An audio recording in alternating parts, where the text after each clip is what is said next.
Parce que le Pays de Loire et de Ré, la meilleure façon peut-être de le voir, c'est en prenant de l'altitude. Et justement, lorsque l'on prend de l'altitude, on est un oiseau, mais on peut être un oiseau rapace. Ce dont veut nous parler notre veto Hélène Gâteau. Exactement, on va aller suivre Jocelyn qui est devenu fauconnier au parc animalier de Frossé. Et sa vocation n'est pas si incongrue que cela, car c'est un ancien joueur professionnel de volleyball. Généralement, les anciens sportifs, ils se reconvertissent ensuite dans une carrière d'entraîneur. Comme Ou Nathalie alors Simon. à la télé, comme Nathalie. Alors lui, Jocelyn, il est devenu entraîneur de rapaces. Mais on va voir que finalement, les séances d'entraînement ressemblent beaucoup à celles de sportifs, car on va gérer le stress, on va surveiller le poids au gramme près, on va gérer l'alimentation aussi, et puis avoir des séances d'exercice. On regarde tout ça ensemble. Au beau milieu du bocage du pays de Ré, des loups, des cerfs, des loutres et une multitude d'autres animaux vivent en parfaite harmonie. Au total, le parc animalier de Frossé compte près de 300 espèces animales. Et depuis un peu plus de 2 ans, des rapaces, des corbeaux et même des cigognes y ont également fait leur nid. Une nouveauté que l'on doit à Jocelyn. Ancien volleyeur professionnel, rien ne le destinait à devenir fauconnier. Et pourtant, aujourd'hui, accompagné de Pierre-Marie, un apprenti soigneur, il soigne, entraîne et accompagne ses protégés pour le prochain spectacle. Bienvenue dans les coulisses de la fauconnerie. Hop. Voilà. Ok, donc là, on est juste avant l'ouverture du parc. Comme tous les jours, moi je vais faire ma tournée avec les rapaces du parc vraiment. On va les nourrir, regarder si tout se passe bien. Et puis ensuite, on poursuivra pour aller voir les autres animaux. Le fauconnier dépose délicatement le repas au grand-duc. Ces hiboux, les plus gros rapaces nocturnes d'Europe, sont en pleine période de reproduction. Voilà l'autre initiative du parc et de Jocelyn. La préservation et la reproduction des espèces rares est souvent en voie de disparition. D'ailleurs, un peu plus loin, chez les chouettes harfans, une espèce bien connue pour avoir accompagné Harry Potter dans ses aventures, il semble que l'amour soit dans la volière. Alors là, c'est une forme de parade. Il va lui amener des petites nourritures à sa femelle. C'est une forme de séduction. Bon, il nous tourne pas mal le dos pendant cette période. On le voit pas beaucoup. Il s'occupe plus de sa femelle que de nous, on va dire. Et lorsqu'on vient apporter la nourriture chaque matin comme Jocelyn, on se fait très vite des copines. Bon, là, on est attendu pour le petit-déj du matin. Donc là, on a une petite chouette. Tous les matins, elle est ici. Alors, je lui donne son petit-déj. Hop là, voilà.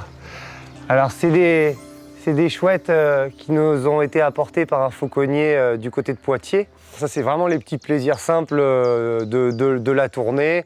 Voir son oiseau comme ça qui nous attend le matin. Ouais, très clairement, ça fait vraiment partie des petits plaisirs de ce travail, quoi.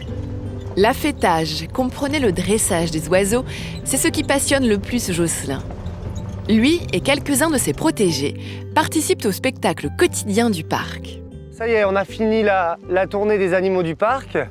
Maintenant, on va s'occuper vraiment des animaux de spectacle, ceux de la fauconnerie que je vais vous présenter.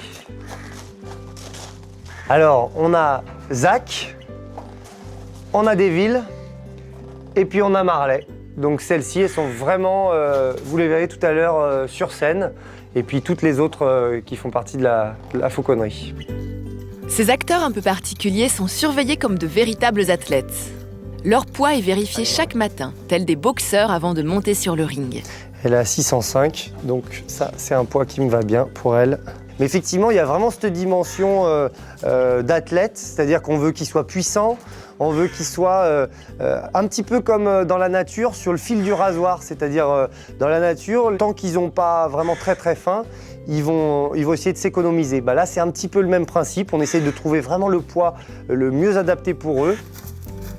Un par un, chacun des comédiens passe sur la balance. Une séance qui permet de voir à quel point Jocelyn est devenu proche de ses meilleurs alliés. Sparte. Et pourtant, rien ne prédestinait Jocelyn à devenir fauconnier. Ancien sportif de haut niveau, la logique voulait qu'après sa carrière, il devienne entraîneur. 2 kg 455. Bravo mes mères. J'avais depuis toujours cette deuxième passion des animaux et en particulier des oiseaux. Alors en fin de carrière sportive, je me suis dit allez, je tente le coup, je vais essayer d'aller voir au niveau des parcs. C'est comme tout, hein, quand on veut quelque chose, je pense qu'il faut montrer encore plus que les autres qu'on le veut. Et puis en même temps, il y avait une vraie part de chance. Je suis arrivé au bon moment, au bon endroit. Ça c'est vraiment le destin, quoi. Donc bon, c'est celui-ci. À 1 heure du spectacle, il est temps pour Jocelyn de se préparer et surtout de fignoler les quelques astuces mises au point pour réaliser les différents numéros.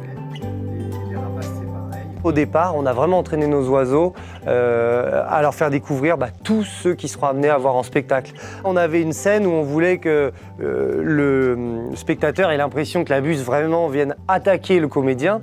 Alors, au fur et à mesure, on a entraîné notre oiseau à ne pas venir effectivement sur le gant, mais à plutôt venir sur une manche complète. Le comédien, à la limite, peut se débattre un petit peu. Et notre oiseau, normalement, il reste fixé sur la manche. Quelques minutes avant l'entrée du public dans l'amphithéâtre, le fauconnier dispose la nourriture qui servira d'appât pour les oiseaux. Voilà. Une fois la pâtée déposée pour le corbeau et les pigeons récupérés, le spectacle peut commencer. Amis petits écrans, compagnons de rêverie aux esprits vagabonds et au cœur follet, écoutez de tous vos yeux, regardez de toutes vos oreilles, et laissez-moi vous conter mon histoire et celle de ma bien-aimée, surnommée Aurore, la dame à la licorne. Très vite, on découvre Jocelyn dans un tout autre accoutrement.